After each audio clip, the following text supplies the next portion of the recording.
ஆக மொத்தத்தில் வேண்டிய தெய்வம்லாம் கை விடல. இன்னைக்கு என்ன ஆச்சு?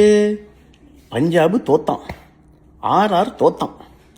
இதில் என்ன அதிர்ஷ்டம்னா நம்மளுக்கு 2 பேரும் தோத்ததுனால இப்போ சிஎஸ்கே திருப்பி 5வது இடத்துக்கு வந்துட்டான். புரியுதா?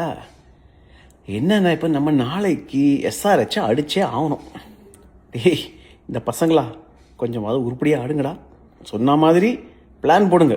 ஜிடி எப்படி தூக்கினானோ எஸ்ஆர்ஹெச்சை, அது மாதிரி 86 ரன் வேணாம், நீ ஒரு 120 ரன் கொடுத்துதோல பரவாயில்ல, அது ஓகே. அந்த கொடுத்து அடித்து எப்படியோ வின் பண்ணிடுங்க. அப்புறம் எல்எஸ்ஜி கையில் நம்மளுடைய தலைவிதி இருக்குது.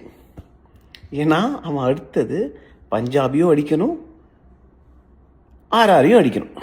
அடித்தா அப்புறம் ஆர்ஆருக்கு ஒரே ஒரு மேட்ச் தான். நம்ம பங்காளியை பார்த்துப்பான் மும்பை.